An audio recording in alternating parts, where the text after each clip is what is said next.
everyone. Thanks for joining us for another exciting episode of the Logistics with Purpose podcast. I'm Kristi Porter with Vector Global Logistics, joined today by my infrequent but always exciting partner in crime, Monica Roesch. Moni, how are you? Hi, Kristi. Very good. Thanks for having me here again. It's always great to see you here. You too. And we have been chatting behind the scenes. We are super excited to hear John's story, to hear everything that he's up to. It's really a remarkable story and everyone's going to love it. It's really a story of ingenuity and a story of sort of just, the consummate entrepreneur as well. So Moni, tell us who we have today and we're going to get this conversation started. Yeah, before we jump into the full name, I'd like to tell you that he's an entrepreneur, as Kristi mentioned. He has traveled more than 31 countries all around the globe, always looking for ways to deliver clean water to people in need. And, well, he makes water filters. So without further ado, let's welcome John DeYoung, CEO of Vivoblu. Thanks, John. Welcome. Thank you, guys. Good morning. How is everyone doing? So good. So good. You and I have had the pleasure of meeting in person a couple of times, but not in this format. So I'm excited for more people to hear your story than just me this time. So, we're going to give everybody a crash course on you and Vivoblu and all the exciting things that you're up to and how you make water filters of all things, which isn't the most exciting topic in the beginning, but that's going to be totally changed by the end of this conversation. Everyone's going to love clean water. Clean water. So to start us off by talking a little bit about you before we jump into Vivoblu. So tell us a little bit about where you grew up in your childhood. It is something everybody's going to want to hear. So the origin story of everyone, I think, is really important. My origin story is not too unique, but it is different. I was born on the streets of South Korea, and I am an orphan and an abandoned child. We don't know my name, my birth date, my mother, my father. We know nothing about me. But we do know that I was found on the steps of City Hall in Suwon around the age of 4, 5, 4.5, something like that. They didn't know my age, so they'd had to do one of those, dental tests probably. But I was causing a little bit of trouble on the steps. That hasn't changed. Foreshadowing. Always trying to stay in a little bit of trouble all the time. But found the local police or local officials took me and put me in a government orphanage. Which is that's according to the agency, the adoption agency. Then after that, I was after that orphanage, I was moved to another orphanage in Seoul, Korea, through an agency called Holt International. And then my family, Vince and Carol DeYoung, adopted me when I was around 5.5 or 6 years old. So that's sort of the story, the origin of it's gave me my name, John DeYoung, and then that's my first name. So the orphanage actually gave me a name, and it was Nam Su Lee, and they gave me a birthday. So what's your birthday? It's January 6, 1942. We try to make sure no one knows my age. You know how Asians hold their age really well. I was wondering if it was one of those situations where, here we hold on to 29 or 39 as long as possible, where you could actually, if you wanted to, repeat the year over and over again and then age out. But January 6th is my birthday, and it's really neat. And I'm a Christian. I was born and raised in a Christian family. And one of my friends one day was like, "Hey, so your parents gave you, or like the orphanage gave you a birthday January 6th?" And I said, yeah. And they said, "Have you ever read the verse John 1:6?" And I said, "I have, but what does that really say?" He goes, "So we looked in the Bible, and it literally says this, John 1:6, and there was a man sent from God, and his name was John." That's the whole verse. Wow. Wow. So that happened in my later years when I was at church, and one of my friends was like saying that. I thought that was, oh my goodness, right? Wow. So, but ultimately, I think that what is really neat about the origin story is as my mother was a nurse, a children's nurse and a pediatric nurse. And she said, when I came off the airplane in Chicago, so back in the day, you didn't like go get your child, they just flew. So I'm just flying by myself from Korea to Chicago, and I get off the airplane, and the agent was there with me to guide me and all that, and he just sort of pointed to my parents and said, "Those are that's your family." And so I went. I mean, it's just, you know, that's it's a much, I don't know, that even today that fascinates me. What was going through my head at 6 years old? Yeah. My mother said I was really tiny. Yeah.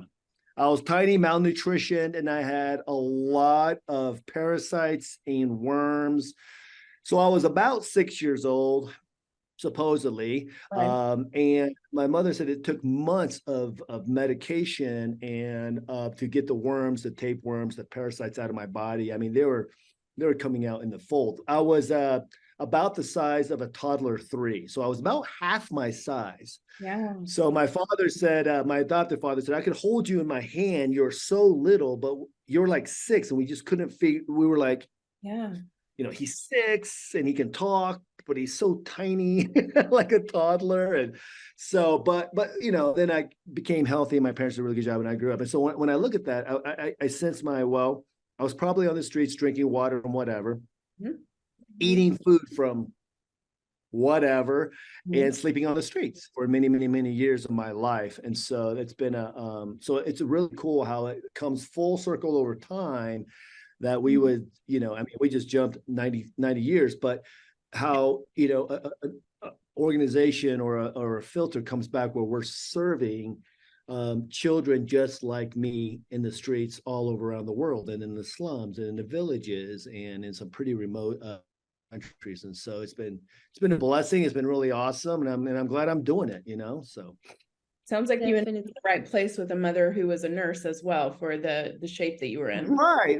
I mean, it would have been different if she was like, you know, like a lawyer. My dad's a lawyer, and she was like, I don't know what to do with the kid, you know. So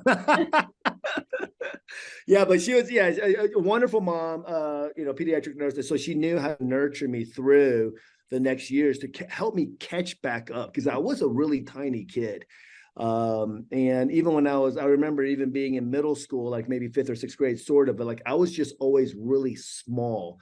And I don't think it was really till high school where I actually started to grow in that. And when I was, just a really quick note, is I even went and I had a back problem, and I got my back x-rayed. My spine x-rayed when I was like a senior in high school, because I was wrestling and I always had this back pain I couldn't figure out. And my spine hadn't fully become bone. They found a whole section of 3 vertebrae near my tailbone that the x-ray couldn't pick up because it was soft cartilage. Wow. So I think now I have bone, but even at that age, we didn't even know that maybe all my developing was still happening as a young man and young boy in that. And so that was, I was wrestling and I was having so much pain in my lower back I couldn't figure it out. And they discovered that there was my 3 sections of my spine was still kind of soft. Wow. And that's really interesting. Like when you think about that, like when you think about water as a child, slums, streets, food, malnutrition, like what does that do to the developing process of a human being? And, you know, we discover things later in life. So yeah, that's crazy, John. So this is an amazing story, and also I truly believe that everything happens for a reason. Absolutely. So I'm just grateful that now you are taking all of this and turning it into something amazing to help other people. And I was about to ask you about a story that helped you shape who you are and what you do now. I mean, you already told us a couple of them, but I'm wondering if you actually remember like another story that shaped you, or like an eureka moment where you said, I want to do this to change the world and help kids like me. Yeah. So 2008, I came to Denver, Colorado to teach. I used to be a hip hop dancer and a filmmaker. So that's super linear career path. Yeah. it's exactly, I like that. Super linear, like, right? And I had a dance studio in Michigan and did a lot of martial arts and stuff, and gymnastics and power tumbling. So I was sort of in that world over there, plus film and marketing, totally connect. Yes. But in 2007, I came to a really cool school here in Denver called Valor Christian High School to start their film and dance program and just see if there's a way that we can, really spice up the arts, right, in a really unique way. That summer in 2008, the short-term mission director, Terry Adams, is just a wonderful man. He's like, hey, John, you want to go to Calcutta, India with me and lead a short-term trip with the kids? The kids like you, it'd be kind of fun. I'm like, yeah, where's Calcutta? He's like, India. I'm like, sweet. Where's India? I'm like, yeah, I know it's over there, but like I don't spend a lot of time on geographical maps. So we end up going, and I'm there to be a part-time leader or like a co-leader, and I bring our film equipment so I can just sort of document what's going on, right? And when we were in the slums of Calcutta, the things that captivated me was the amount of open sewage. Mm-hmm. Everything is open sewage there. And the trash, mm-hmm. and the slum of Calcutta is it's just unbelievable. Like people are stacked on top of people, mm-hmm. and there's poop and pee and water and it's just slime and everything everywhere. It's everywhere. It's it's like on your skin and it's in your nose and it's just everywhere. 10 million people in the slums in just one city. 10 million. I mean, the Denver population is just like 2.7 or something like that. I mean, imagine that 3, 4, 5 times. And Calcutta is smaller than Denver. And so there's just that many people just around. And I'm filming in the slums, and this young boy looks in the camera, and I'm looking through the lens, and he just looks straight into the camera, right? It's one of those like National Geographic moments. And I'm telling you, the sword of truth just pierced my soul. And it's like, you're going to serve these people. Like you are gifted in certain areas of telling story or whatever, but this is the people you're going to serve. And it really like wrecked me. Like I came home from Calcutta completely destroyed. My worldview was just smashed, nuclear bombed, whatever you want to call it. And I had to put it back together again. And in order to put it back together, I had to go back, right? I've been to India 27 something times, 28 times or something like that since then. In 2008, I've been to 30, now I think I'm at 36 or 37 countries. And been all over the world filming and documenting not just the poverty, but just culture, like how people do what they do, in every culture.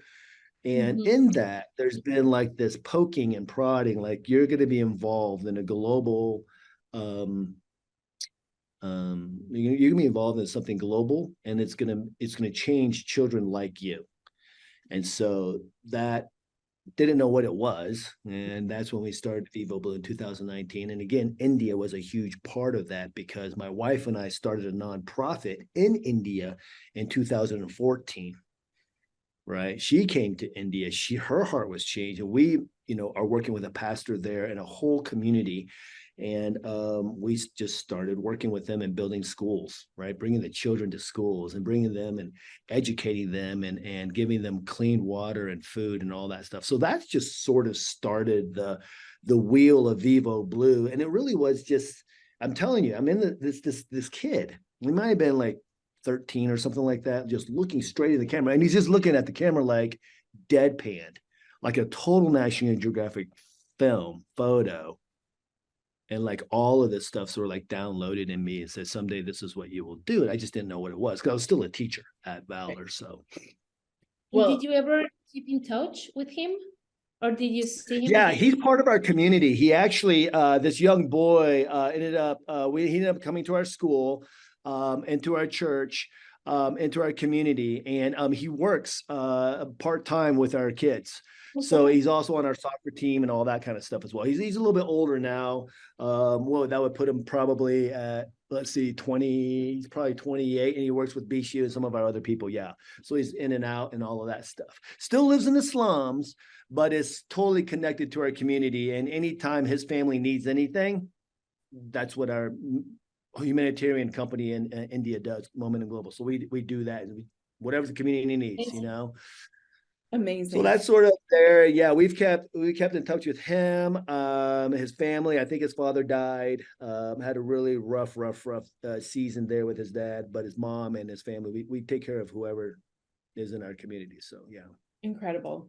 Well, let's bounce back a little bit. We talked a little bit about, you kind of glossed over, a hip hop dancer, martial arts, school teacher, and then humanitarian organization founder. So let's get a little bit more of that backstory as well, because as we discussed, like, you're not going to be teaching any curriculum on this is exactly how your life goes, because that is a fairly unusual path.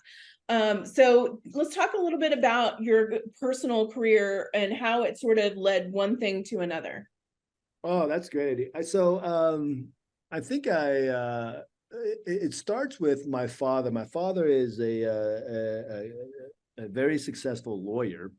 My mother is a successful pediatric nurse. My older sisters were really good at what they did. They were classically trained. They're very smart and just excelled at stuff. And so there was a little pressure as a child, you think, like, where do you stand in the DeYoung sort of like ladder of success? But at the same time, my parents were very kind because they knew nothing about me. I mean, you just get a 6-year-old kid. I didn't even know anything about me. I didn't even know what I liked. I didn't know whatever. So I picked up the violin really young.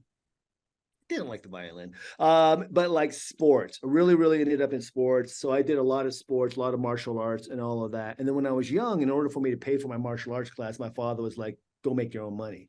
So I'm 12 years old. I'm raking leaves. I'm cleaning windows, garages in the neighborhood, knocking on people's doors like, hey, I'm John just down the street, $5, I'll clean your garage, whatever it was.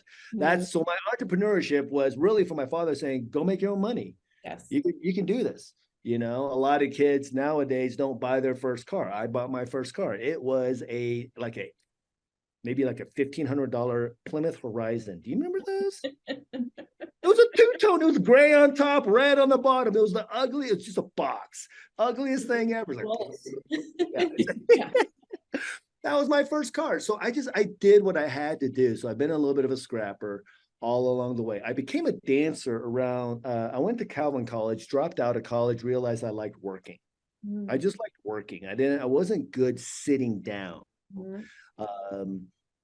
Just to learn for like 6 hours or 8 hours. I think I really struggle. So I like to be very tactile and all that. So my first job really out of entrepreneurship is I was cleaning ocean yachts in Holland, Michigan. And that's what I started doing. I started just cleaning boats with a friend. We were making some money. I took over the company, did that, left, and then I've been doing that. I started dancing when I was about 21 years old in hip hop. 24, launched my first dance studio. 27, expanded into the second studio that we had. Ended up in power tumbling, junior Olympic coach, all of that kind of stuff. Hired my martial arts teacher who's doing that. We did a lot of cool stuff there in our complex. So we had preschool gymnastics, power tumbling, martial arts, dance, all the good things, right?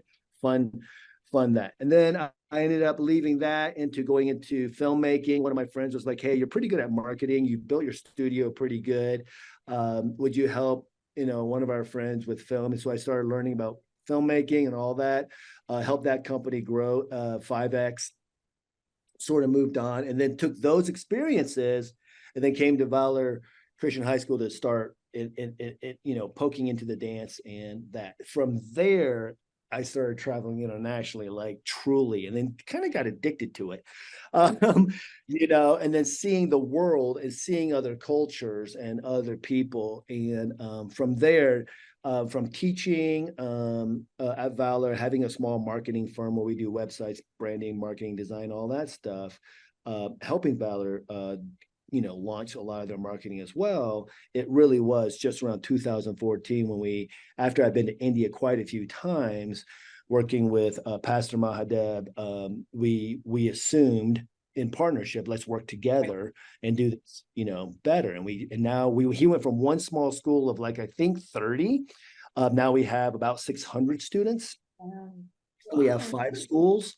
And we have a women's empowerment program where we're educating young girls out of early marriage. Getting married at 12 is not healthy. Going to school, finishing school, finding a vocation, and working their way out of their poverty.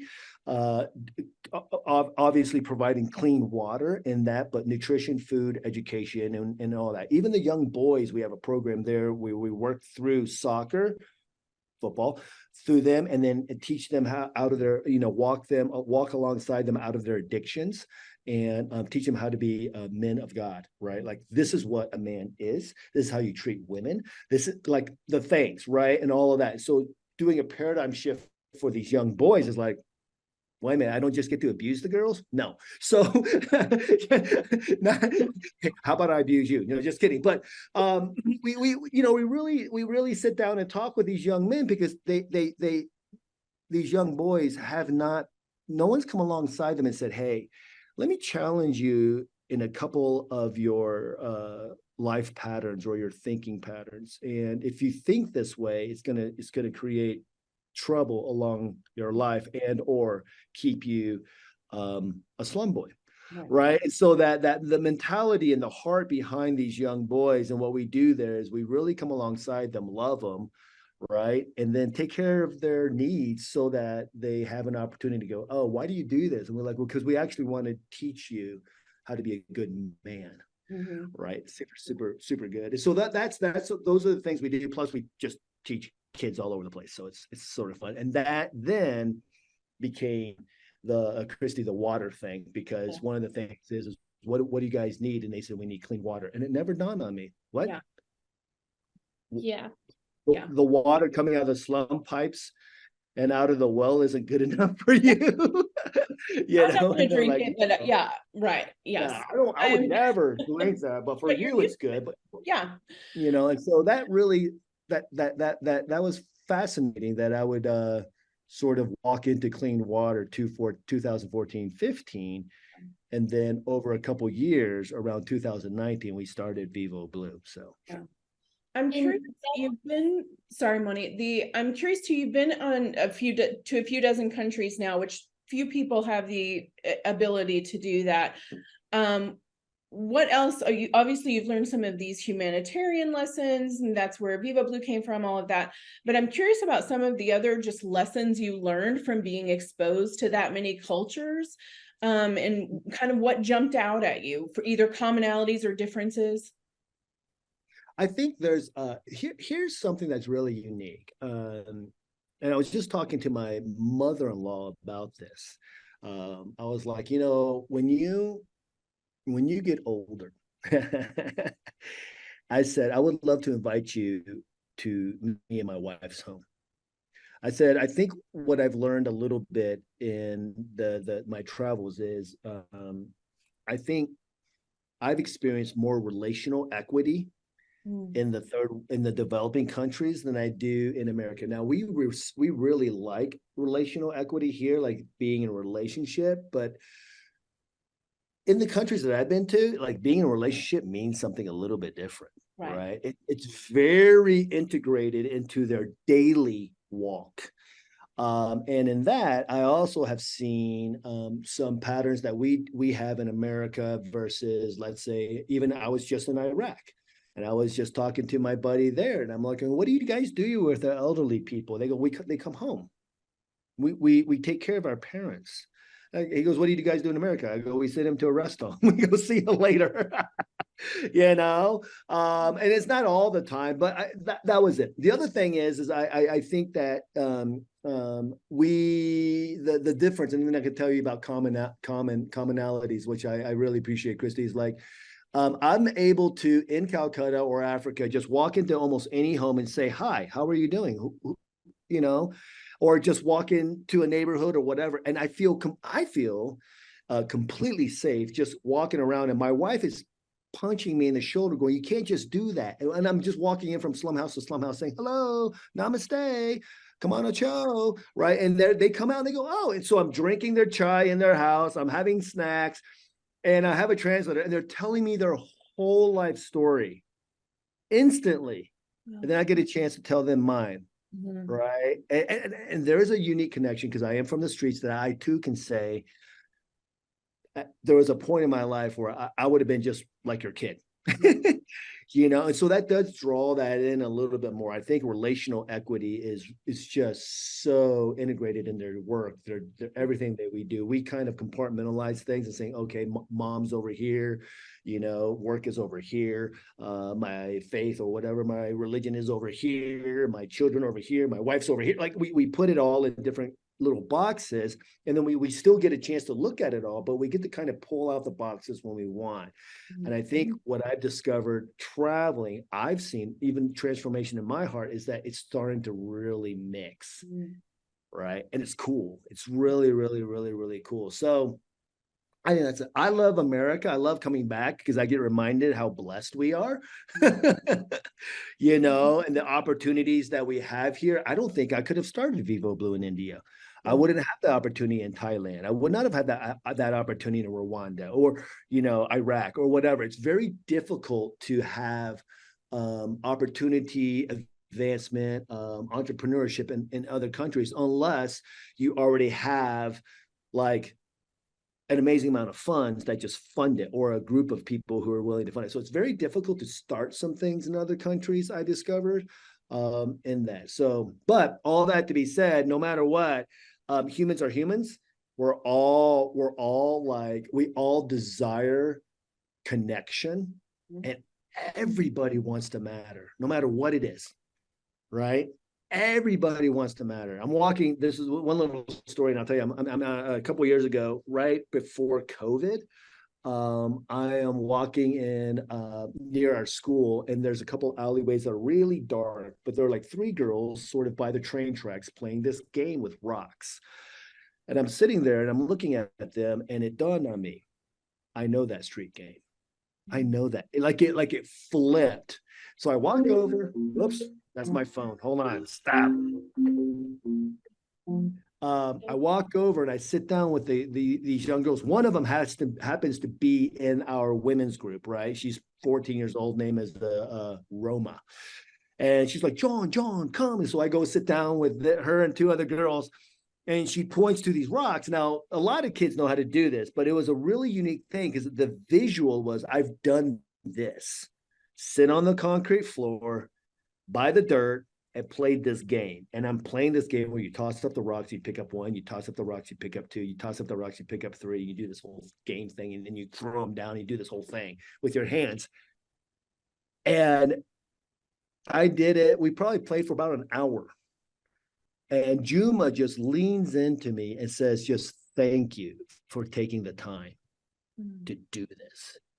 And what it showed me wasn't the rock part was just a vehicle to build a relationship. And she mattered enough as a slum girl who has in her head no hope of a future that another guy named John would spend 1 hour with her. And it mattered to both of us to play and laugh together. And I think that's what I discovered is that even in America, we're pretty isolated. My wife is a counselor, and I mentor a lot of high school and college kids. And you just want to spend time with them to know that, you know, their existence matters and there's a purpose behind everything. And so that's like we were saying, there's no coincidences. There's no coincidences. Everything is for a purpose. I am here to build a relationship with you so that whatever that is later on. It's just amazing. And thanks for sharing all of these lessons of lives and experiences and for taking a second just to remember and remind us all how everyone matters and everybody has a way to add up. So far we have talked about a lot of topics, different trips, different initiatives, but I'd like to just highlight a little bit that Vivoblu is an incredible initiative, and it goes beyond just delivering clean water, because it profoundly touches the lives of countless individuals around all the world that sometimes are in desperate situations. So for those who may not be familiar with it yet, could you please tell us what exactly is Vivoblu and what you do there? Yeah, so Vivoblu, we are a design, manufacturing, water filtration company that is really being innovative to reach the world with the products of clean water products, right? Our very first product is what we call sort of our core family. It's a small filter that's about, I don't know, 5.5 inches long. And one of the things that the reason why we were compelled to do the Vivoblu water filtration is, again, being in India, our children and our families and our schools needed clean water because of all the diseases and sicknesses that they were experiencing. More than almost 4 million children and people die a year because of contaminated water globally. That's just a lot of people. That's a lot of people that is unnecessarily dying just because they can't get a glass of clean water. That blows my mind. That, in that sense, I'm blessed that I got to live off the streets, right? I could have died at any moment from diarrhea, dehydration within days. You can live about 3 minutes without air, then you're dead. 4 minutes. There's some people who can do it for like 6 if they're underwater, but really cool. But you can only live a few minutes without air, then you're dead. You can only live 3 days without 3.5, 4 days without water, then you pass on. And then weeks without food. So water is number 2. Without air, you die. Without water, you die. With food, you can figure some things out. And so we built this filter utilizing and innovating the hollow fiber technology. So hollow fiber is just basically it's a membrane that is like a tube, like a straw with multiple micronic holes in it. And so it's a barrier filter. And so the water that's contaminated lays on top of that fiber or that tubing, and all the contaminants can't get through the micron holes. So the only thing that does pass through are the minerals in the water. So that allows it to sort of use gravity to sort of eliminate the big particles and the contaminants. So when we were working at building filters in India, we used a lot of filters in the past that required additional steps of back flushing, backwashing, or whatever you want to call it, extra apparatuses that you had to use to maintain the filter. And we had bought many of them, and we trained the people to do it. What we discovered was many of the apparatuses and extra components and the maintenance steps were just too complex for an uneducated, 30-year-old mom who's typically doing all the work anyways. Women rule the world. I am telling you, wherever you go, you may think, this is sort of it, but in partnership with men, good men, women can like literally rule the world. It's unbelievable. So when you're in a country like even Cambodia, and I'm walking this in the village or like this one community, and it's on stilts because it's just over this sludge of just gross swamp area.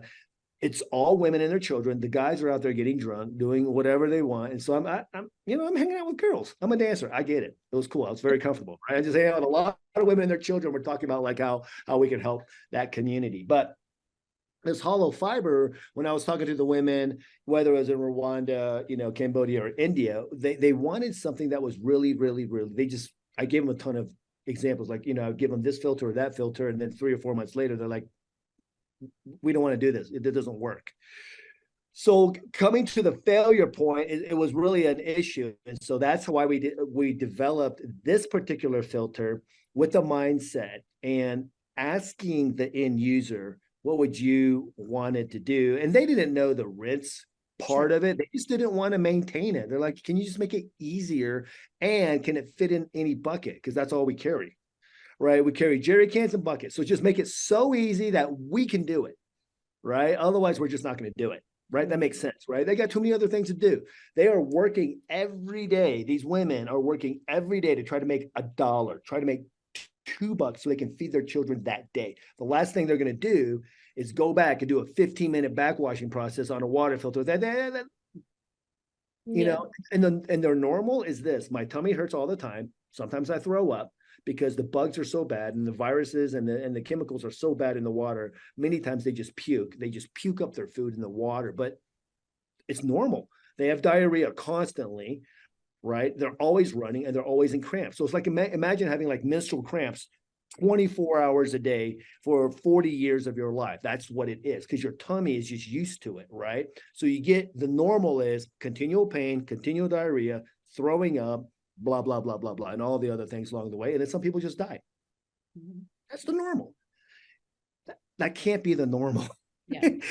That cannot be the quality of life that these people live in. So that's why we discovered, or we invented or innovated the hollow fiber filter, making it transparent so you can see it, right? You can see the fibers and then you can rinse it. And that's all they have to do is rinse the filter for 10 seconds whenever they feel the need to clean it. Now, we do say it's best to do it every day. If you can count to 10, and agitate it in water, done. That's all you need to do from now on. And you'll have water, clean water for years. So that's the innovation behind it. And we've been able to partner with amazing nonprofits, NGOs all around the world, who have been able to take our filters, put it in, whether into their programming, their schools, or disaster relief, and in that sense as well. So we also discovered the filter was good for disaster relief because you can see the filter, you can rinse it. So even if you were to get water from a mudslide, it would still pull the water out, and then you can rinse the mud off and just do it again. So that's sort of what we learned and discovered is like, oh, what was good for the I said 40-year-old woman taking care of her 5 kids and grandma and uncle and nieces and nephews also worked really well in the disaster relief scenarios, like in Haiti and the Philippines and all that stuff. Turkey and Syria, we have our filters there too. A ton of filters in Ukraine, lots of filters. So yeah, I want to. So you talked about it, and I learned a lot about water filters in talking to you the last time. Things I didn't know. Most of the people listening, water filter is not a new term, right? So pretty much all of us can just walk into a store, order one online or whatever. You've explained a lot of what makes yours, or a lot of what makes your technology work.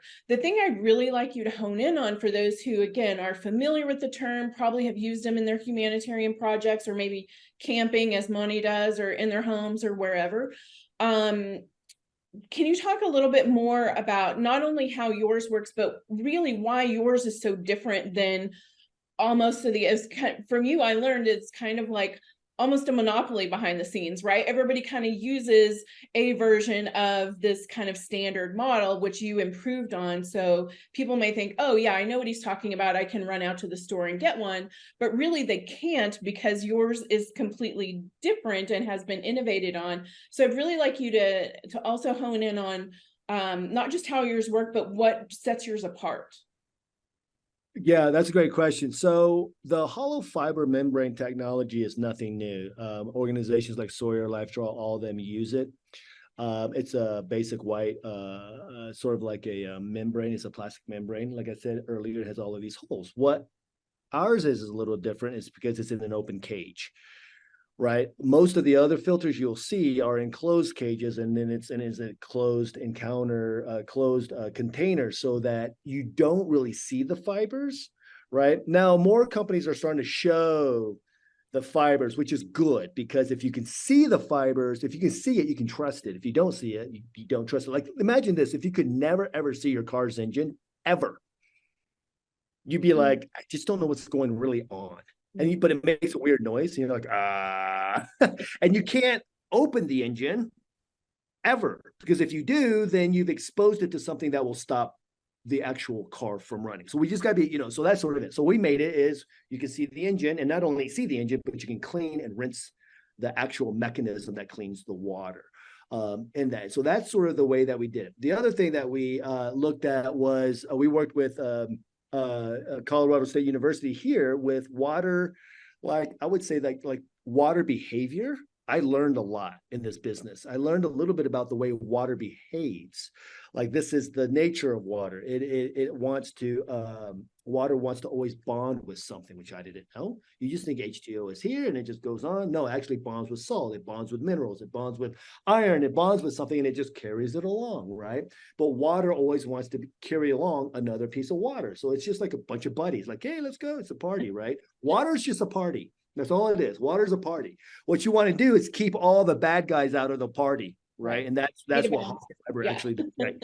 You don't want those you don't want the bad party members. You only want the good party members to come through. And so that's sort of what the hollow fiber does. It's like, hey, we all want to go down the same direction. We all are heading toward this thing. Water's really good. Let's keep these guys out, right? That's all it does. Very simple in that sense. The other thing that we discovered is, as we were talking to the university, was like, well, water not only bonds and draws other things along, if you confuse the water, which I didn't know you could confuse it, right? You didn't know you could confuse water. It can slow the flow rate and or cause just some issues with the hollow fiber along the way. And so if water comes in a small tube, small space, goes into a large space, and then back into a small space, inside that container, there's a lot of swirling going on, right? There's a lot of partying, let's just say that, right? A lot of things are going on, and it can slow down the actual flow rate. And so what we decided to do with them, and we were educated on, is if you can just keep wherever the water starts at this level, right? This opening, it goes through and it stays that the whole way, water will actually accelerate, right? And it will push through, and it's coming, it's having a good time. So what we did is, when you take the fibers on this end of the, you want me? Here, I can just do this. This will make it a little bit easier, because then I can also do a visual. There you go. Okay. So when you look at our oh, look at that, it's a little blurry. There you go. When you look at our fibers here, you can see it. And we're also one of the very few, if not the only one, that says, hey, all you have to do is replace the cartridge. After a couple of years, 3 years, you just only have to replace this. You don't have to buy all of this stuff again, and then you just put it back in. There you go. But so when you see this, you'll see that the fibers are viewable, and all you actually have to do is just rinse it in water, and it's clean again. So if it gets brown, brown is bad, white is good. That's also a thing that we also wanted to make sure that the women in the developing countries knew. Is like, hey, when it gets there's a little bit of discoloration, just rinse it and then make sure it's white again. Like, rinse it till it's white. 10 seconds, 20 seconds, 5 seconds, whatever it is. White is good, brown is bad. Made it real easy for them to non-educated. So the fibers here are here's your party happening, all the water's coming, contaminants sit on top. When it comes through, you have 1,200 fibers dropping water into this container here, and it comes out right at this diameter. This diameter is exactly this diameter. And so the water never actually gets interrupted in our flow, right? So that allows our water to flow as fast as it can, according to gravity. Now, it flows a little slower in Colorado because we're at a mile high. But if you take it down to Florida, it's quick. I had one organization, Operation Blessing, clock it 1 liter in 22 seconds. They said it was unbelievable. It's faster than a refrigerator. And they did it right near the ocean, right? And so they were like, that's the fast. I said, that's the fastest I've ever heard of it. It's typically up in Colorado about 45 seconds for a liter of water, which is still fast. Oh, really good. Still pretty fast in that. And so that's sort of it. So when water is pushing through my fibers, if we don't disrupt the flow, it's just going to go, right? Flow is going to go wherever it wants to go, but it's always going to go fast. And so that's something that we did. The other situation is we discovered with university and some water science is, if you ever have, I had to do this again. Now it's good that I have it. If you ever have dirty water and this side is clean water, you never want to go. Water only travels one way. Dirty to clean. You actually don't ever want to go the other way, right? It's like an oil. It's like your oil filter in your car, right? Oil goes through it, all the bad stuff. You actually don't want to push oil back through your oil filter. Right. So that's actually, I'm not trying to diss anyone that's anti-scientific, which I discovered. right? I didn't know that, right? They're like, that's actually anti-scientific. You actually don't ever want. Imagine if the water system in the city of Denver or city of Aurora was like, okay, we're going to do the water this way. Now it's everyone give us your dirty water. We're going to shoot it back through. It doesn't work, right? It doesn't work. So the level of contamination and the risk of contamination is really, really high if you ever push it back through. One, if you use a syringe, how do you know that's sterile? Right? The kids in India were using it for the monsoon water. And then that's when the moms were like, hey, that syringe has been in poop water. We're not going to put that back through the filter. So imagine that. The first thing a kid does is takes that syringe and goes, water gone. And they're just like making it into a party. We're all about the party. Right? So that was the other thing. If you lose a syringe, well, then that filter that doesn't have the ability to clean it just now has to fend for itself against the condition of whatever water they're in. And if you ever open it, now your filter's done. Right. So there's just a lot of these things. And so we just make it so that one, you can see it, two, you can rinse it, three, it's fast. Yeah. Right. So those are some of the things that we learned along the way. I had no idea or no clue that I was getting into this kind of stuff. I wanted a clean bottle of water for my children in my school. And I actually was nervous to do it because I didn't know if I wanted to create a business around it, or do I just want to build just a few for my own NGO? Right. And that's sort of the thinking process that I went through. And then I met Convoy of Hope amidst my developing this. And we sent them our prototype and saying, is this good? Like, if anyone knows, it's Convoy, right? They've been in this industry for 20 plus years, 30, 40 years. And I'm like, if anyone knows about like whether a water filter could work or not, maybe they know. So I met the global director through a friend of a friend. And then we started talking and they said, yeah, we'll take your prototype. They didn't think we could improve anything upon what was already been made, right? And then a year and a half later, they're like, wow. That actually, John, it's faster, it's easier, and it's all the things that they wanted. And they said, we'll try a few. So that was a really, so then I'm like, oh, do I have a business? You know what I'm saying? So that's sort of where we landed. And so there's a lot there. I'm sorry. That's great. Very good stuff. I hope the next video that you produce is all about the water party. Yeah. You think about a short film just called Water Party, and it really is about, here's the other thing too, that is a great metaphor in your life, is like if you have a life party, hey, keep the crap out. That's right. Bring the friends and bring your neighborhood, bring your community around you that is going to support you, love you, care about you, matter, and they come alongside your purpose and you come alongside their purpose, and we have a party. That's the water party. It's a water party of life. I like this water party of life. Water is life, so we just need to put the word party in there, right? Water party is life. So very easy to remember. Yes. Yeah. Also, talking a little bit about your website, there you mentioned that Vivoblu is built to last, designed to serve.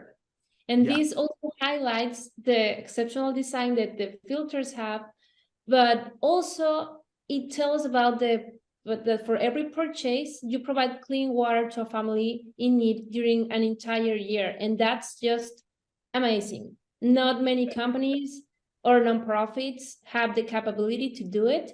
So I would love if you could share us more about this really meaningful giving back program. So here's how we actually do this, and I don't want to give away my secret, but I would love to have other for-profit water filter companies think about this, because this is how we serve the 3.5 billion people who need clean water. Right. I'm only going to serve so many.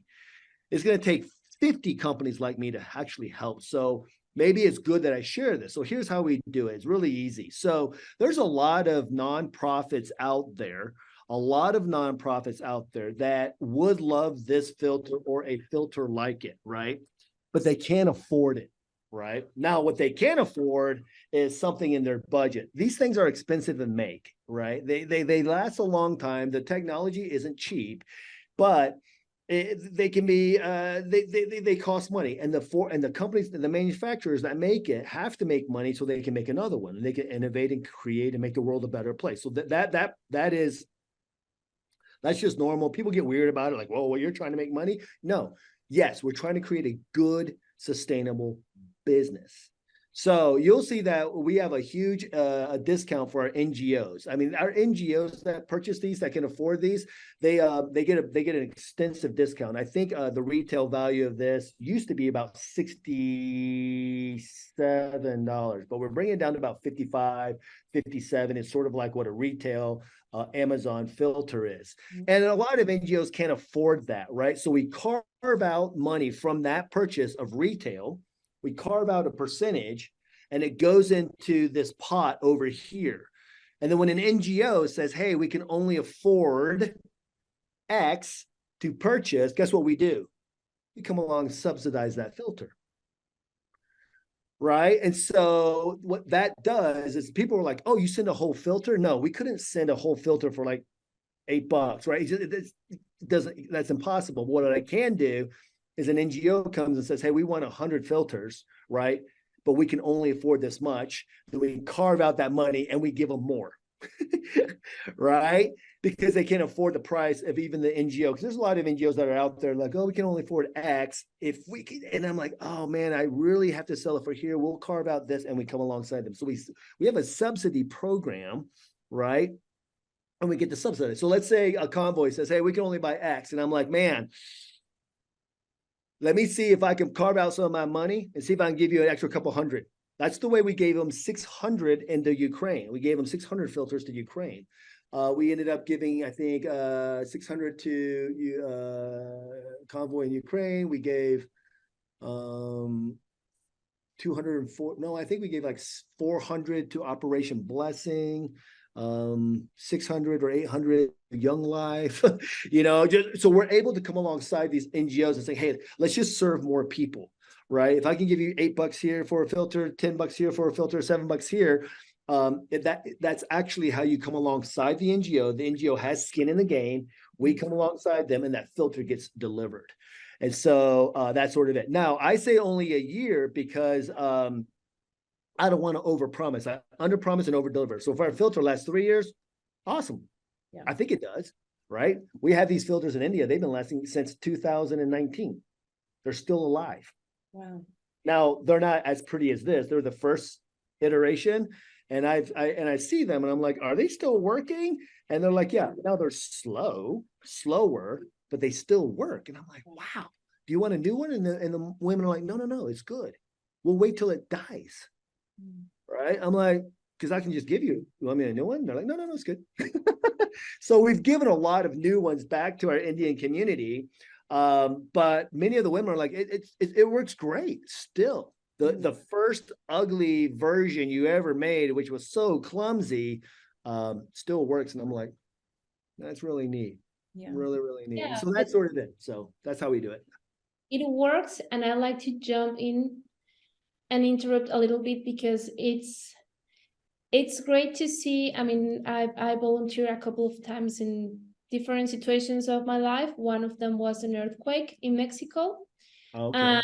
And the people that were more in need, like we were there to help them to try to get stuff out of their homes and move the rocks and follow the orders of the people who knew what they were doing. We were just there to help and deliver food and stuff like that. So I remember being like super, super tired, like all sweaty of all day, like moving rocks from here to here and just trying to find a way to split what we've got between the women and the men and children.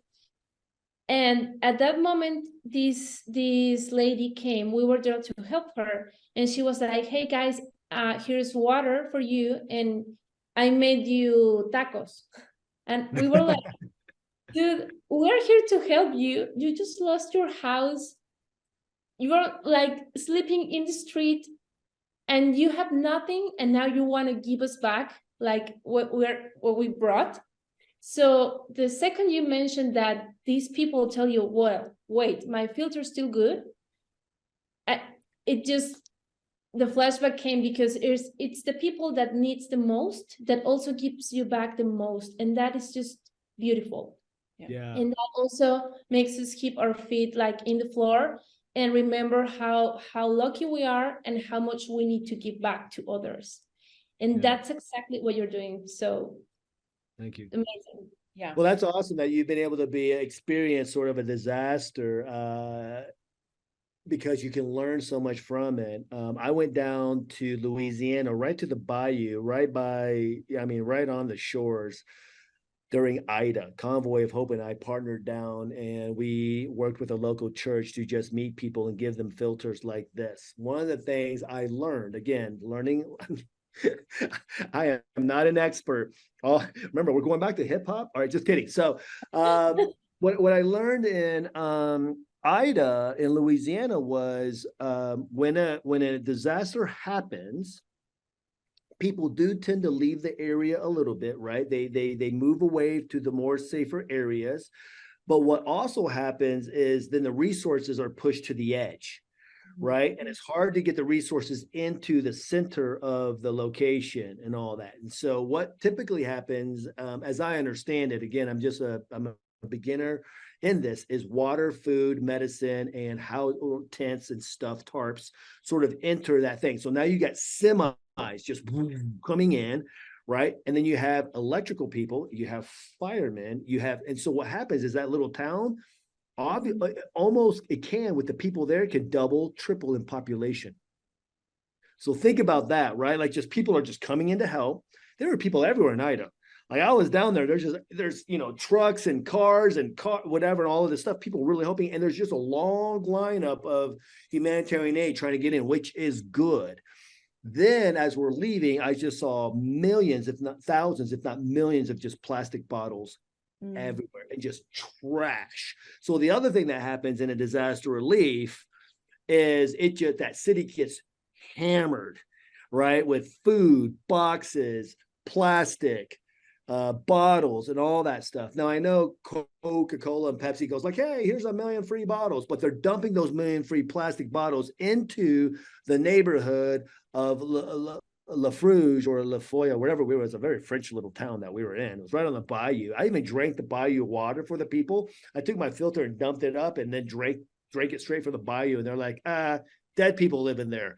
And then they were like, what? And they took the filter. They thought it was amazing. But you have all that laying on the ground, and then you got millions of dollars afterwards of cleanup, and they're picking up the plastic. This filter, or a filter like it, again, I'm not the only solution, a filter like this eliminates plastic for that family for the whole time of the relief. So family, hurricane hits Ida, there's a family, you got a mother and a dad, you got 3 kids, they line up at the local church, they get a little bag of food, and they get one thing of 6 bottles of water, and that's it. And what do they have to do? They come back the next day, they get their little bag of food, they get 6 bottles of water that they have to brush their teeth, drink, wash their hands, cook, whatever they're doing. And they do this over and over and over. And then in Ida, what? It was weeks, it was months. And I was there, I think 2 months afterwards, 8 weeks afterwards. It was still trashed. And it was still everything, right? And it still took me an hour and a half to get in there. Phones are off, no cell phone, all of that. So you look at all this, you go, how do you even serve people here? Like I was a little bit shocked. Like, this is hard. This is really hard. We're giving away buckets, and a gentleman walks up to me, and he's a little drunk, and he's like, hey man, you got a generator? And I go, I actually don't. He goes, I haven't had electricity in 3 weeks. I haven't been able to do anything. Nothing works in my house. It's half destroyed. One of my room works. Do you have anything? Do you have a generator? And I'm like, where would I even get a generator? Like, it just, right? And so we can stand as a viewer pretty far away and say, okay, yeah, let's just send them $50 of water bottles. But you don't realize it costs $300 to clean it. and you put a burden upon the community, upon the local governments, upon the church, upon the people to say, oh yeah, we're going to help you. But when it comes cleanup time, good luck.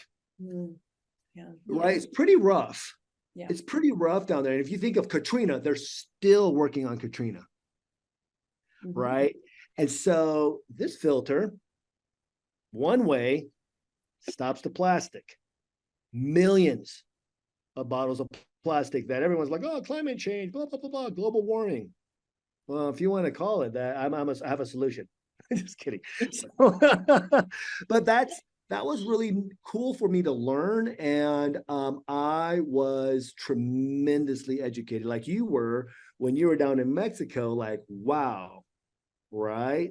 When you're here, it's so different. It's like I always joke about and I don't want to be judgmental, but I always joke about I love football. I love NFL football, but I'm like, would I ever be the person to put on the pads to get hit by a 285-pound linebacker at like 90,000 miles an hour? No. But what's easy for me is to stand in a bar, having my chicken wings, going, why didn't he dodge him? Yeah. Why didn't he just move? Why didn't he, juke him and go to the right? Like he would have got hit. If I was on the field, I think I would just implode if I got hit by one of those linebackers. He would hit me and I would just vaporize, right? And so we have to be careful. Like it was fun for me, and it's been very powerful for me to be on ground. Yeah. I did the whole 5-kilometer walk in Rwanda with a jerry can on my one on my back and one in my arms, and I'm like, this is exhausting. I'm sweating, and these kids are doing it like it's no big deal, and they're laughing at me because I'm basically white guy. I'm just a white guy, white hero in Rwanda trying to do the water thing so I can experience it once for myself and go, wait a minute, this filter does what? How does it participate in this journey? Yeah. So I don't know. Just those are the things that have been really fun for me to do. I just like to learn and and experience it myself. So, well, of course, another big learning opportunity you've had in the last year and a half is Ukraine, which we of course love supporting and talking about as well. So I'm curious on a couple of fronts in Ukraine. One, what are a couple of the takeaways you've had from visiting there and meeting people, seeing things on the ground, as well as just kind of, you were talking about Rwanda and Ida and all of this. What was a couple of from your, also just your work on the ground? What did you learn? How did you need to adapt to make it work there? What were people needing? What were kind of the conversations that you were having? Yeah. Oh man, Ukraine rocked my world. I've been taking my friends there, and we went February 20, when was it? February 24th, something like that was when the war started, right around that, maybe about 28. It was right in the 20s or something. Yeah, 24th. It wasn't until April. When was it? February 24th. 24th, yeah. We met on that day. That was when we were at the conference together. Yeah, exactly. Oh my goodness. Holy cow. We were in Georgia. That's so weird. Wow. That's cool. See? The reason for everything.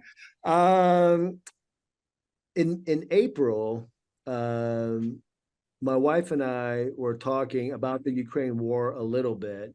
Just like, what is it about? I don't know if anyone really knew what was going on. I think we only know what the media shows us. And I remember coming out of my office and I really felt God telling me that you're going to Ukraine. And I'm like, what? So I told my wife, so I guess I'm going to do a fundraiser for Ukraine. And she's like, I'm sorry, what? And I'm like, I think I'm going to Ukraine. So May 5th, I leave. We do a fundraiser. We raise enough money to bring about 3,000 filters. And we created between mid-April and May, 3 weeks, we created a portable backpack. Me and my team, my manufacturing company, I called them up and said, listen, you have 5 days to build something that is going to work with this filter. And it's going to be, again, nothing new. I'm just making it a little bit different. I didn't innovate. I didn't make bread. I just cut it differently. And we're going to make a backpack. So we made a Vivoblu backpack, portable 10-liter backpack that actually fits with this unit here. And within 5 seconds, you have this connecting to my backpack, and the filter is in the backpack. And again, to clean it, all you got to do is rinse it inside the backpack. And that's it. And so we created a 10-liter backpack, took it there. And when we got there in May, it was much different. It was a little bit different in May than when I went in August. In May, I sort of committed to maybe not going across the border because it was so hot and there was a lot of stuff going on. But when I got there, we realized that at the border of Ukraine and Poland, right? I mean, there are people everywhere. And I'm like, what is chaos, right? And then there's these sections of like solitude and quiet. And then you look over there and it's chaos. And then there's like 5 NGOs over here and it's really quiet. And I was like, that's fascinating. No one knew what was going on. Everyone's trying to do their best. Just like I said, when it comes to a disaster, people just come in and everyone's doing the best they can. So, kudos to every organization there. There's not one that didn't help. So I'm really excited about that. Then I met with Young Life, Convoy of Hope. We met with all of these people saying, what's the need of water? And they knew the need of water was probably, let's say, level 5, right? But it didn't really become, no one was educated in the need of water till maybe a month or two later, where it became, oh, no, it's level 8. Like water is actually a thing. Russia has done a really, really, really good job of destroying infrastructure, which we didn't know. The first thing, there was an article, I think, it was either like the Guardian or New York Times, where they said, Russia, the first 30 days blows up 5 water plants, electricity, infrastructure, and they just like missile these things because it forces the people out of that area, right? You have no water, you have no electricity, you have no gas. What are you going to do, right? So that's sort of the situation there. So we learned as we went. We went there, we dropped off, and we carried, me and my friends, like literally with like duffel bags. We're crossing the border with filters. We get in a little car, we drive to Chernivtsi, we learn a little bit about what's going there. We sat with a bunch of refugees. We served them food, learned their stories, where they came from, how far they walked, or how far they walked, trained, hitchhiked, walked, trained, like just stuff. And I just learned that, again, I don't care what your political personality or where you're at, it doesn't matter. Humans suffer, and we should just come alongside them, no matter what it is, right? I don't care if you're a communist, if you're a Democrat, if you're a Republican, if you're Muslim, Christian, makes no difference to me. You're a suffering human being. We're going to come alongside you. It's the right thing to do, right? It's the right thing to do, and put everything aside. So that's what I learned there in Ukraine, was like, I don't care what the story of the war is. I'm sitting here, people are shot, people are dying, and people are suffering. So that's what we're going to do. We're going to serve those people. When we went back in August, I actually then, near the end of August, we decided to go deeper with my team. And we went to Odessa, we went to Mykolaiv, we went to Bucha, we went to Kyiv, we went to the places.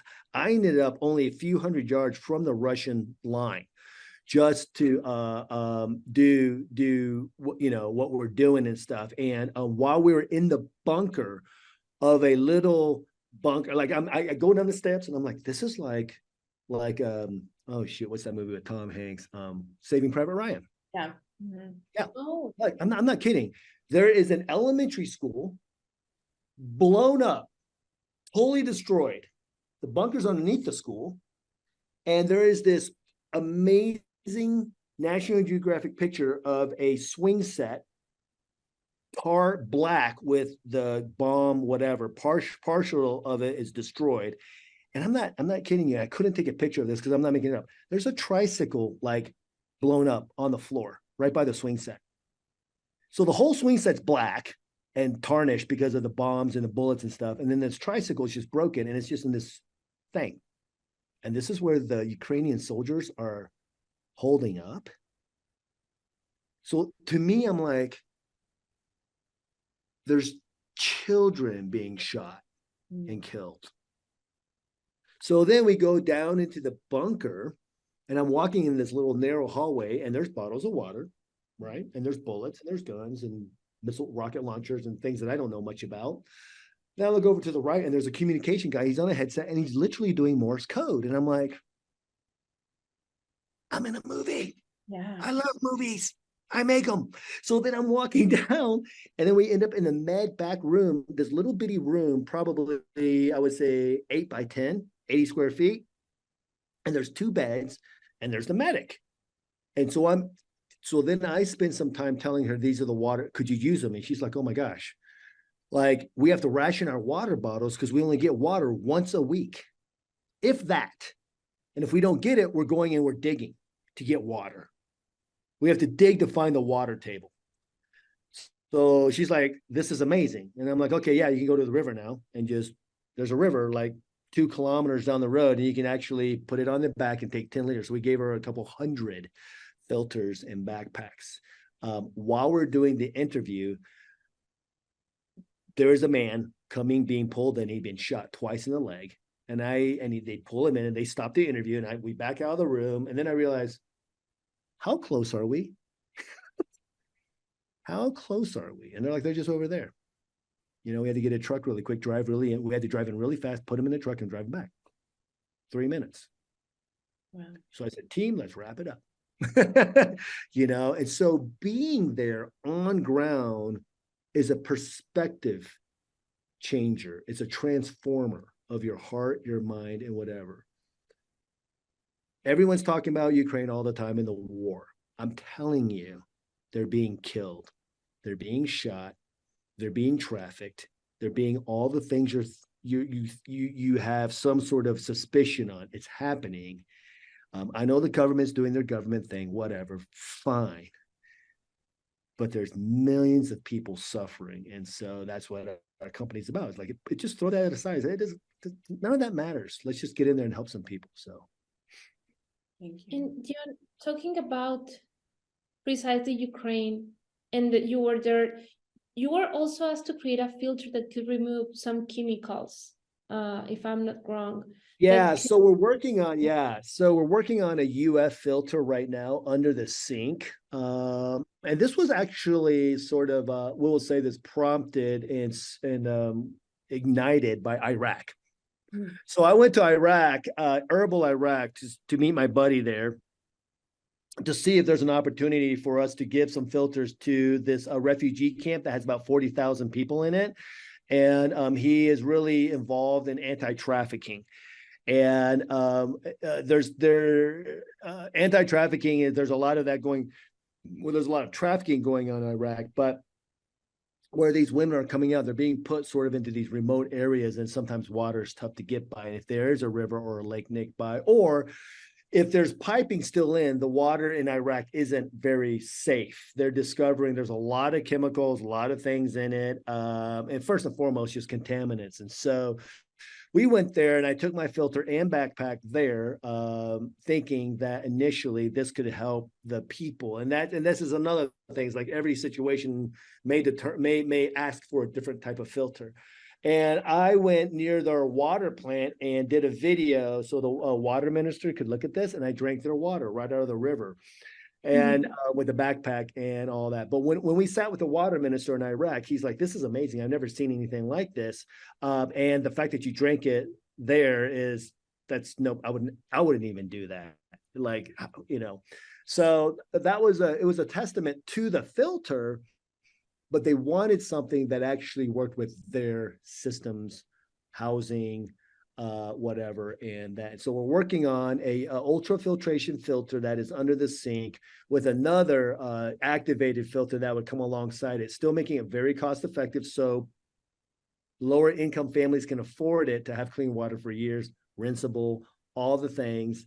And that. So that's what we're working on right now. We would love to be able to launch that soon and see where it goes. But just trying to work those mechanics so that it again aligns with the fact that we are serving the world, bringing clean water to the people who need it. We're still innovative and simple, and it's versatile, very, very, very, very versatile in that. So, and the other thing is this filter is kind of versatile. I didn't even know how versatile it was, where people telling us how they were using it. And I didn't know you could, people are like, well, this is what I'm doing with it, and it works. I'm like, never knew you could use it that way. And then, so there's multiple ways that people are using this.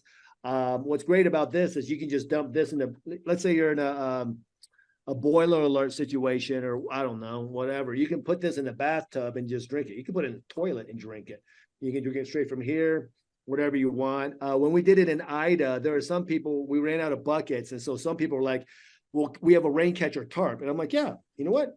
Just put this in the tarp and it'll just drain the water out. And they're like, it siphons water? I go, it siphons water. That's the cool thing about our filter, is it siphons the water versus like you have to push water through it. It actually sucks it out. So out of your container.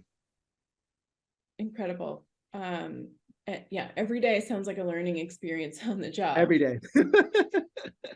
And we've talked, of course, you're a huge advocate and very passionate about the humanitarian side and how it can be used. It is also, let's mention to everybody, it's a commercial product as well. Yeah. That anybody can buy, and we encourage you to do that.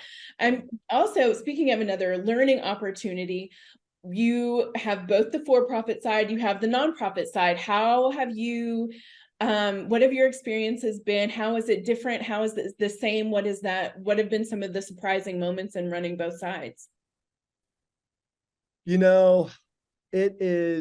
It's sometimes I feel like I have schizophrenia.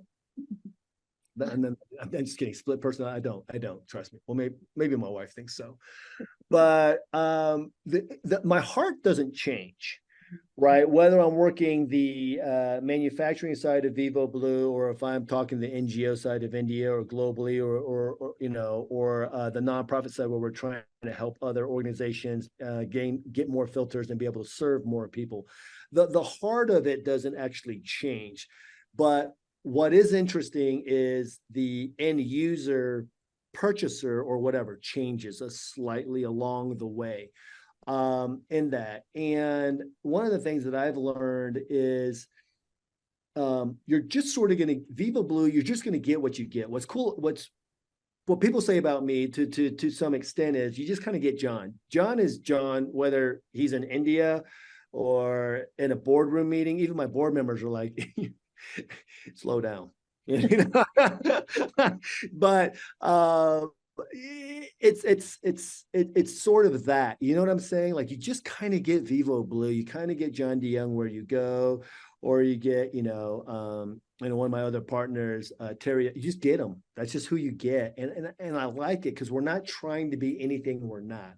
Right. I'm not trying to say that I'm going to solve the world problem. Like I said earlier, it takes all of us. I hope all of these organizations who are doing water filters are going like, hey, let's modify that a little bit and see if it actually serves the people better versus I'm not going to let go of my idea. Right. Just let it go, and if someone comes up to me and says, hey, John, what about this? Would you ever think about doing that? I would absolutely consider it, right?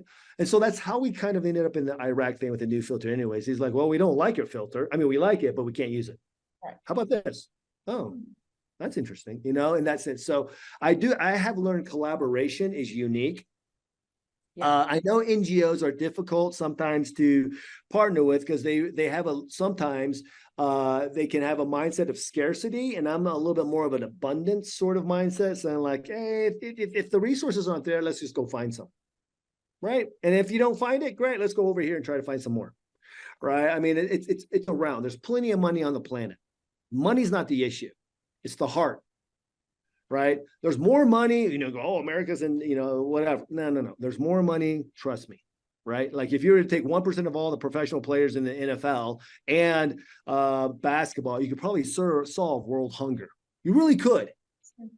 You really, really could. There's plenty of money to do that, because if you were to do it in a way that empowers them, and you teach them agriculture and you do some things that they themselves do it, and you did it over like a 10, 15-year period, I bet you would take a bite out of crime on world hunger. And then if you did that, and if you took another 10%, 5%, 1% of all the politicians in America, right? Probably serve the water issue. There's plenty. The money's not the issue. It's the heart of man. Heart of man is the issue, right? Right? That's sort of where I come to sort of in my NGO for-profit world, because as I walk through it, at the end of the day, money's never been actually the issue, because I can sell this to a consumer and then take the money and then give it to an NGO. Like, that's not the issue.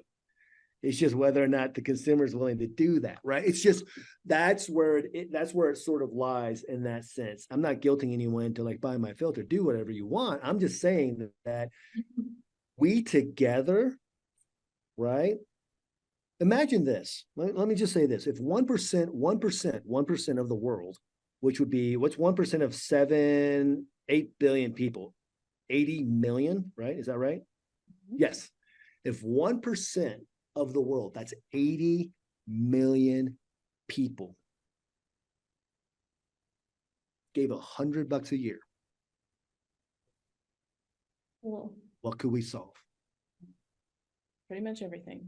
Everything. Mm-hmm. And in time, not in 1 year, but right. You slowly build into it. You learn the practices. You learn how to do it. You teach, you come alongside, you partner, you love, right?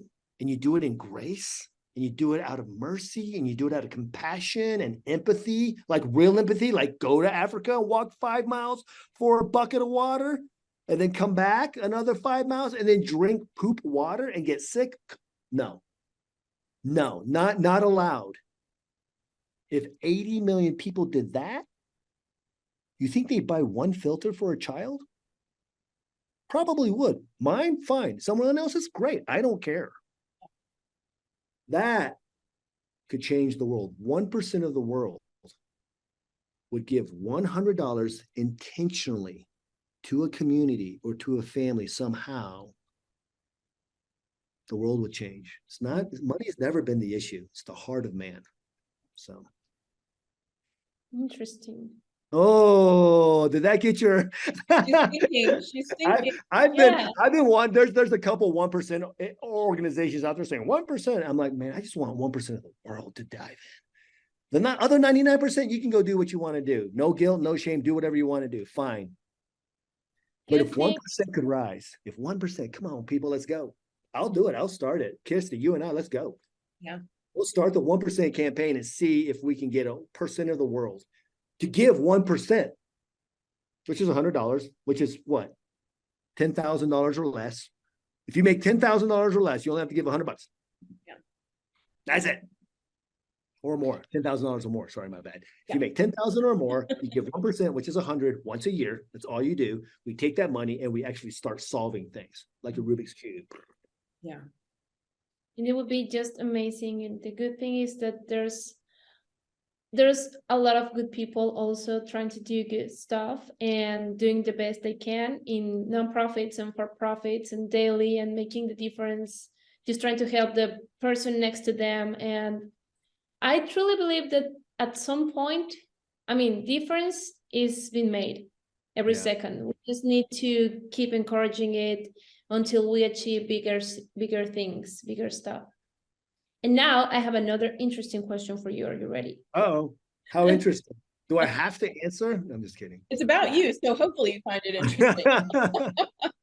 So since October 2018, Vivoblu has sent 350 filters to the Roesch region in the Amazon rainforest, which is just fantastic. That's just amazing. And it's not just about providing filters. They also offer training on maintenance and equipment repair. So could you please share more about how this support contributes to a long-term purpose and sustainability for the communities in the region and others where you give back? Yeah, so when we worked on, in countries like Amazon or Peru, or we just sent 3,600 filters to Peru, to 3 communities, I think.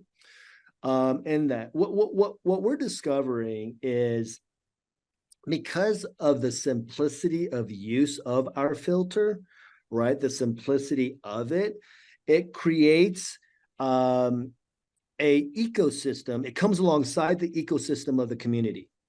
All right. So let's take the Amazon for a minute, right? You got people living in the Amazon. They're going to a river to get the water.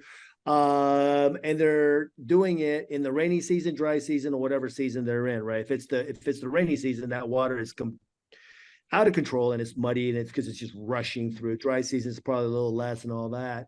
But in that, when people are gathering and drinking clean water, which is sort of a base foundation of life, right?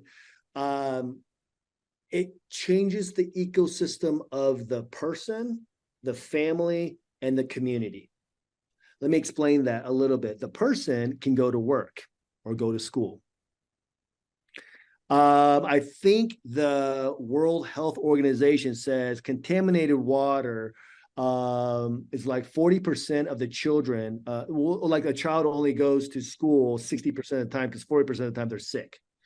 Right. And so you're getting only a level of like 60% of interaction, 60% education, 60% opportunity. If they get clean water, that child goes to school to like 90, 95% of the time. That just changes the whole ecosystem of that child. Then if they're eating any type of food, the nutrition actually stays in the body and it doesn't just run out the other side, right? Because diarrhea just runs all the nutrition through the dysentery diseases. So now you got a child or a mother or a father who now is not only staying at work, right, and making money, they're healthier and the nutrition is staying. So now you don't have this malnutrition dive over time. You're actually starting to sustain, and hopefully over time, they're starting to become healthier. They're growing, the bones are getting stronger, the muscles are being, reunited, things are working, the brain is working, right? The child who has the baby fat in the brain is actually working, right? And they're not falling asleep at school because they're dehydrated and all of that. Then you have that. So now you've just changed the ecosystem of the whole family. So if the mom is going to work, who's making money? The mom. How much money are they going to make? I think World Vision says it literally puts an average globally in the developing countries, $12 to $15 into the family a month. So now you're talking about 150 to 170 change, right? $150 when you're making $1.50 a day is a lot of money, right? So when you're looking at that and you're making an average of, let's say, $40 a month, that's 3 months worth of salaries that you're actually increasing into your own family's income. So I don't know what everyone makes who's watching this. So let's say you make $50,000 in a year. Imagine a quarter of that just added as a bonus because you drink clean water. That's what you get. You're saving that much more money because you're actually making it to work. If you were paid for every hour that you work, right? And then you're sick and you're sitting on your bed puking and having diarrhea, you can't go to work, you lose that money every day. And so what this does is it puts the money back into the pocket of the family, right? Well, now you got this. As you know anything about communities globally in the developing areas, who's working the community? Oh, it's the mom. It's the shop owner, right? It's the dad who's like has a little chai shop down the street. Now you're helping the whole community because what? Wait a minute, I got an extra $150 to spend, and you're creating economy in that ethos, in that ecosystem of that little small community because everyone is now healthier, right? Now we would like to get higher quality food in as well, but let's get water in first. So that's sort of it there. Then you have this other mechanism that's a little bit of the side. It's a side mechanism. Is that wait a minute? How much money does an average mother spend on a child that's sick in medicine and the hospital? Right? If the child is sick, she has to go to the doctor, right? Let me talk about the economics of it. She has to go to the doctor. Doctor wants $20. That's 2 weeks worth of salary just to see the kid. Then she has to go buy, I don't know, $6 worth of medicine for the child because the doctor knows she can't afford the $50 medicine. So he has to give her the $6 medicine, $3 medicine, right? So she's not working. She's paying the $20 to the doctor. She's paying $6 for the medicine. She goes home. Kid's not going to school because of bad water. So you can see how that just degrades and then it keeps them in poverty. Like it is an oppressive mechanism. Contaminated water is an oppressive mechanism to just push the family down. And what we do is we alleviate that, right? Now, the mom isn't going to the hospital. She's not paying $20 to the doctor. She just made an extra $150 a year, and she's not buying medicine. Kid's going to school. She goes to work. She's spending money at the chai shop. All because there's no contaminants in the water. Like, we don't even think about that in America. If my wife, she's a counselor, if my wife was sick 2 days a week, she'd lose 25% of her income.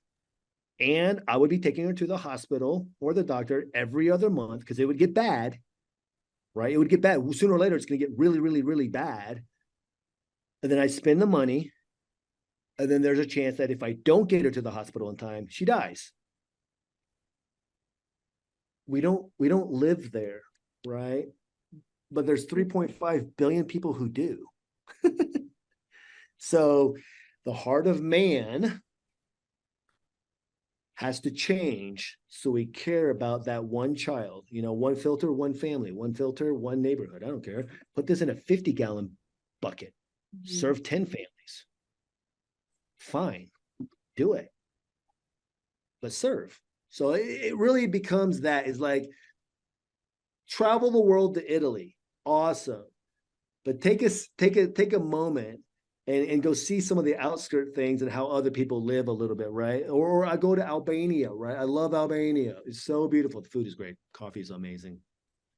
But then go hang out with the Romas, or basically the gypsies. See where they live. How do you serve them? It's great that I get a cup of coffee and go get some fresh fish, but me and my wife would go see the Romas. Take a day. Just take a day. Go serve someone, right? So I don't know. I love it. Well, you're trying to, obviously, we talked about a lot of countries. You're getting things all over. You do not have, as we've discussed, a background in logistics. You've learned a lot on your feet. So in trying to get things into so many places, so many difficult places, whether it's disaster or just developing country, the whole thing, I'm curious, what are one or two of the biggest logistics challenges you've faced in getting things to complex regions, and how are those solved? What have you learned along the way there? I think one of the things is I'm learning and have been brutally taught, educated brutally, that logistics is difficult. Every country, every community has their version of humanitarian aid and their version of border regulations. Crossing the line, crossing the county, crossing the country, customs. So logistically, my recommendation to anyone listening to this is don't do it unless you partner with someone like Vector, right? Because you just don't. You're going to spin your wheels trying to figure out what that agent wants and why. You're going to have migraines over it. So it's a little bit easier to come alongside a logistics partner in that. And I'm plugging you guys because we've been through some difficult stuff through Ukraine and or India or some other things that we've done. Peru was another one that we did with you guys, and all of that. So yeah, you guys helped us ship those 3,500 filters right to Peru. And the other thing is when it comes to technology and getting things across the board, we put global trackers, live minute by minute global trackers on those pallets because those were very, very important to the community.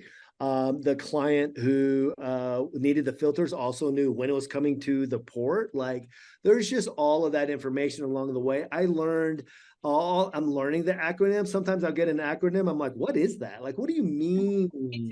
Right? And I'm like, what is that? What is that? It's like a lot of my mentored kids are like saying, they say something. I'm like, what is what's FYI or whatever it is, right?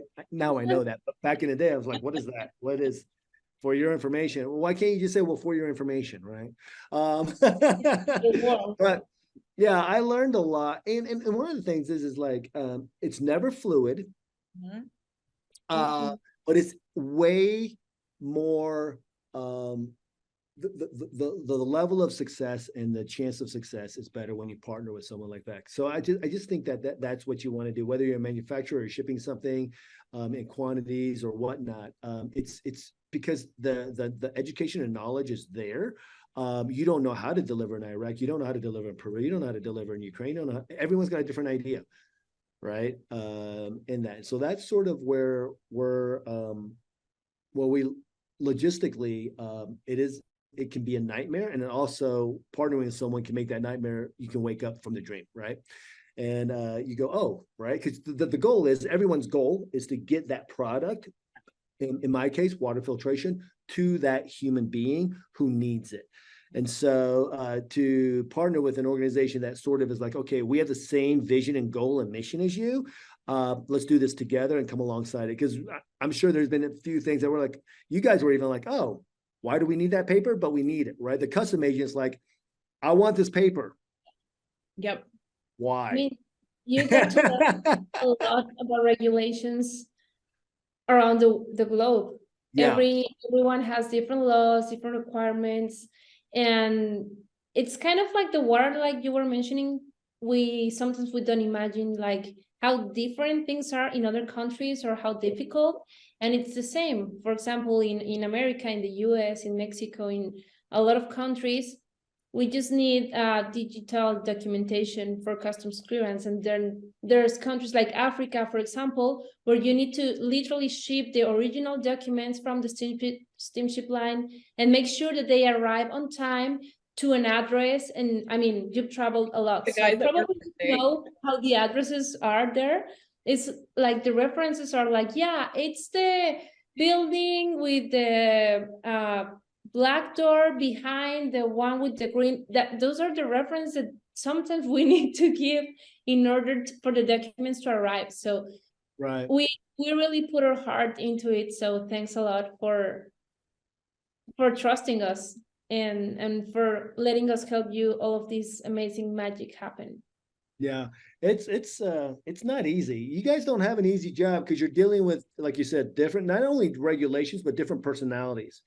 You know, you will come across a custom agent who may understand what it is that's happening, and they're a little bit more forgiving and gracious. But then if you have a custom agent that's looking for money, looking for a payout, looking for power, and sometimes they just don't like their job. Sometimes I wonder, do they even like their job? Because that sounds like he's just an angry little man, right? And so we you know, and so there's that. And so if the agent is like, I'm not going to release it because I now need the letter from the NGO with you and this and that, and then it sits on their desk while they're having their chai. I've seen this, and you're like, what are we doing? How are we going to get this across? He's like, nah. It happens. And it's mind-blowing, but it happens. And so, like, yeah, you're right. So because you guys have the same heart and vision and mission to like move not just products but aid and whatever it is you're moving. I don't know, I'm sure you're working with a lot of companies with different types of things, but it matters. It really matters. And I don't have the time to try to email the custom agent exactly what it is he needs, because one, usually I don't know what it is that he's asking for. I'm like, I've never even heard of it. I don't want to do 8 hours of research on it, try to build it, it just makes no sense. So I think that in you know, again, in partnership, in mission, in purpose, is probably the best way to do business. So awesome. And just to kind of wrap up throughout this conversation, you definitely have told Share how you're focused on innovation with a cause. That's super clear to us. And also a little bit about logistics, but now I'm curious, just one last question. What does logistics with purpose means to you? Just to wrap it up. Well, logistics without purpose would be chaos. Logistics with purpose is linear. So I think that Vector could be a company that just says, we'll just ship anything, anywhere, and anyone, and blah, blah, blah, blah. And you could probably make some money with that. That's great. And you probably have a good business.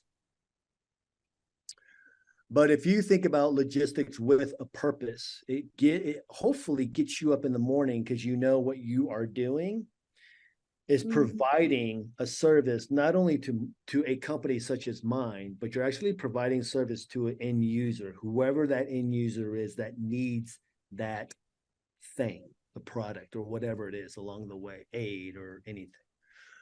And I think that, you know, if there is a way to partner with organizations like yours that have a purpose, it makes it a little bit easier to have these conversations, right? I don't think I don't think it really feels great if you're to work with a logistics company and they're like, well, we don't care what you serve. We just want you to pay the bill. Not sure if I want to work with them, right? I don't know if anybody would. Like, can you imagine if you're like at a restaurant and they're like, we don't care what you eat, just pay my bill and give me my tip. People will be like, dude, I'm not really interested in eating here anymore, right?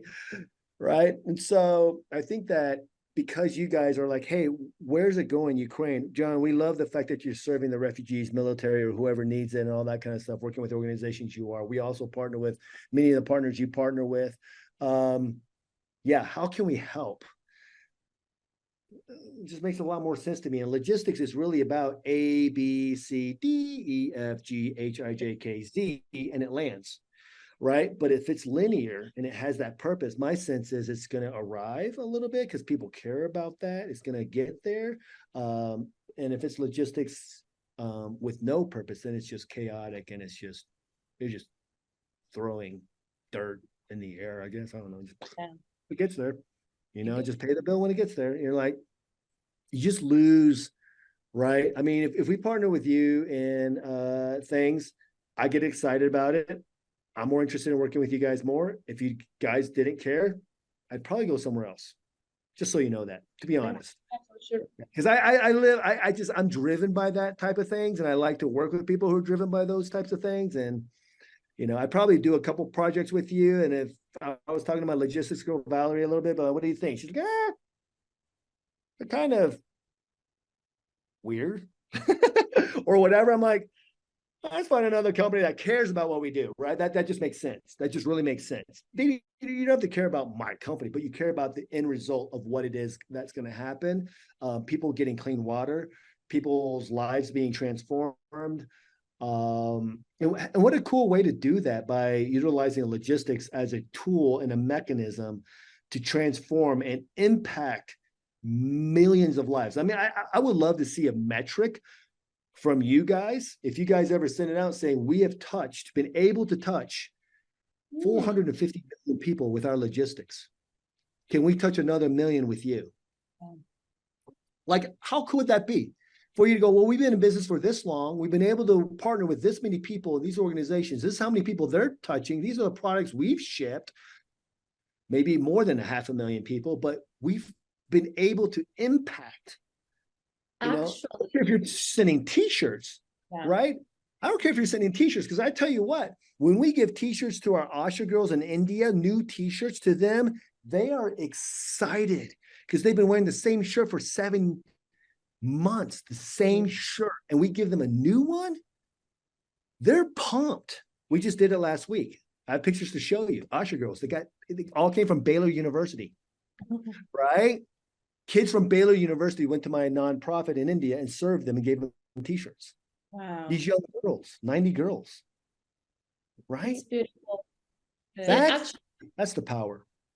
Going back to what you mentioned, yes, we do have a global impact report that Kristi is in charge for that also. She's in charge of so many things, but that one is pretty important because sometimes, I mean, especially my team and I, we do a lot of work with different nonprofits, like for food, aid, or books or stuff for schools in different countries.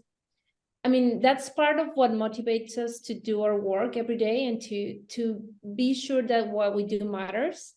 But then when we see the global impact report and we put it in numbers and in results, it's not just like, oh yeah, we had this pretty cool shipment in Burkina Faso, or oh yeah, we did this for Ukraine. No, now it comes to what you just said, like we're impacting all of these lives, we're helping, like we're not a nonprofit, but we have the power to reach a lot of places around the globe. So why not use it to make the difference? And that also helps us to invite other companies to see us and say like, hey, here we are. This is what we do. We're trying to help too. Just let us help whatever we can. And it's pretty cool. I think you're right. I mean, when you look at, I think it's wise for, it's even wise for me to do impact metering, right? That's where some of our NGOs or some of our board members are interested in what's the impact that you have. It's awesome that you have a for-profit manufacturing company, but how many lives are we really changing with that? And in that, how much money are we saving? How much plastic are we moving and all that kind of stuff? And so those are the things that we look at and go, all right, if we were able to do that and come alongside communities. And when you say, what country did you say? Burkina Faso? What is that? That's in Africa. Mm-hmm. Yeah, I think we have 4 filters in there. Yeah. This is an African country I never known about. So yeah. I was like, huh. Interesting. So yeah, but all that to be said, it's like, who knows? I mean, who knows where it's going to be, where it's going, and it really is. It's really, like I said, I just go back to it's purpose driven. I love the fact that you guys are a purpose driven logistics company. You wake up and you go, how can we make a world a better place? How can we make partnership easier? How can we make our company better? How can we make it better for Vivoblu, other companies along the way? Otherwise, like I said, you're just a logistics company out of chaos. So this has really been a remarkable conversation. Thank you so much for sharing just who you are, your background. Vivoblu was certainly just an ongoing education for us as well. And it is something so many of us take for granted each day. And so it's really amazing to hear, as you talked about, how it can just transform not only one life, but a community, and how kind of all of that has a chain reaction effect to who we all are around the world. So thank you for being just an advocate for the issue and for all you do at Vivoblu. So for people listening and watching, we want them to find you. We want them to support you. We want them to donate or buy or partner. How do they find you? How do they do that? The way that they do it is if you go to Vivoblu, this with no E, it's just a U.com, Vivoblu.com. You can purchase our filters there. When it comes to the NGO and supporting, just email me. You can click on our impact page and it goes straight to me. And so if you're like, hey, I want to donate some filters, and or hey, I'm an NGO that wants that 20% discount or whatever it is, we want to bring some of your filters into our community. We love to try them out, all that stuff. So you can just directly, I'm pretty accessible on that website. Come to me, and I would love to hear your story, what you're doing in the communities that these organizations or people are working in, and what your heart is, and seeing if we're a match. And if we're a match, then let's partner up and let's do some cool stuff. Let's build some impact. Let's change lives. So absolutely, thanks. That's just awesome. Well, thanks a lot, Kristi, for hosting this amazing episode. Thanks, John, for all of what you shared today. It was a blast to have you here. And for watching. I hope so. Yeah. It was. Yeah, it was. Thanks, everyone, for joining us today. To the audience, and stay tuned for more episodes and learning more about logistics with purpose.